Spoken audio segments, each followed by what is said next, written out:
ശേഷം ഈ ദിവസങ്ങളോളം ഇവിടെ ബ്ലോക്ക് ചെയ്ത് വെച്ചിരുന്നു. അപ്പോഴൊക്കെ നമ്മളോട് സഹകരിക്കുകയും അതിൽ വെള്ളം ഒഴിക്കാൻ വേണ്ടി പലരും റഫീഖക്കര വെച്ച് വെള്ളം തന്ന് സഹായിച്ചു. അതേപോലെ ഈ വേനലിൽ വെള്ളം തരിക, അത് ബാരലിൽ നിറച്ച് വയ്ക്കുക.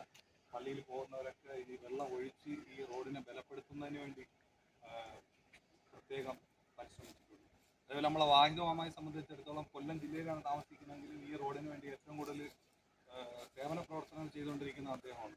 ഇവിടുത്തെ ഈ തെരുവുകളൊക്കെ പോയാൽ ആരും ചോദിക്കുകയോ പറയുകയൊന്നുമില്ല. അപ്പോഴേ ഒരു ഏണിയായി വന്ന് ആ പ്രായം ചെന്ന മനുഷ്യൻ അതിൽ കയറി ആ ബൾബുകൾ മാറി ഇവിടുത്തെ പ്രകാശപൂരിതമാക്കുന്നതിന് വേണ്ടി അദ്ദേഹം പ്രത്യേകം പരിശ്രമിച്ചു. അതേപോലെ ഒപ്പം തന്നെ ഈ റോഡിൽ വെള്ളം ഒഴിക്കുന്നതിന് വേണ്ടി പല ദിവസവും അദ്ദേഹം മുന്നിട്ടിറങ്ങി. അതിൽ എവിടെയെങ്കിലും തൊളിയ വെള്ളമൊക്കെ വന്ന് കിട്ടുകയാണെങ്കിൽ അതൊക്കെ അദ്ദേഹം മാറ്റാൻ വേണ്ടി തയ്യാറായിട്ടുണ്ട്. അദ്ദേഹം പ്രത്യേകം വിളിച്ചതാണ്, പള്ളിയിൽ എന്തോ ആവശ്യമായിട്ട് തിരക്കിലായിരിക്കും. അപ്പം എല്ലാവരും ഈ റോഡിൻ്റെ നിർമ്മാണ പ്രവർത്തനങ്ങളിലെ ഓരോ ഘട്ടങ്ങളിലും ഷബാസെ നോക്കളെ എല്ലാവരും സഹകരിച്ചിട്ടുണ്ട്. അതുകൊണ്ട് അവരെ വസ്തുക്കളൊക്കെ അവിടെ ഉണ്ട്.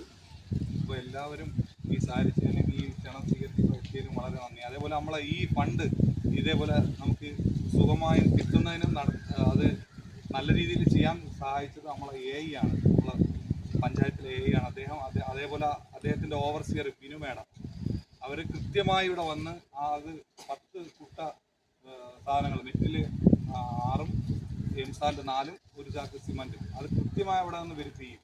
അതിലെന്തെങ്കിലും മിസ്റ്റേക്ക് വന്നാൽ നമ്മളാരും സംസാരിക്കേണ്ട, അവർ സംസാരിച്ച് അത് ക്ലിയറാക്കും. അതുപോലെ തന്നെ ഈ റോഡിൻ്റെ എവിടെയെങ്കിലും കനം കുറഞ്ഞിട്ടുണ്ടെങ്കിൽ, വീതി കുറഞ്ഞിട്ടുണ്ടെങ്കിൽ അവർ കൃത്യമായി അവിടെ സ്റ്റോപ്പ് ചെയ്യാൻ പറയും. അതുകൊണ്ട് അവരുള്ളത് നമ്മളെ സംബന്ധിച്ചിടത്തോളം വലിയ ഈ റോഡിൻ്റെ നിർമ്മാണത്തിൽ നമുക്ക് വലിയ ശ്രദ്ധ പുലർത്തേണ്ടതില്ല. അത്രത്തോളം ശ്രദ്ധയോടുകൂടിയാണ് അവർ ഈ കാര്യങ്ങൾ ചെയ്തിട്ടുള്ളത്. അങ്ങനെ ഒരുപാട് പേരുടെ സഹായവും സേവനവും ആത്മാർത്ഥമായ ഇടപെടലും കൊണ്ടാണ് നമുക്ക് ഈ റോഡ് കൃത്യമായി നല്ല രീതിക്ക് ചെയ്യാൻ സാധിച്ചത്. ഈ റോഡ് പൊതുജനങ്ങൾക്കായി തുറന്നു കൊടുക്കുന്നതിന് വേണ്ടി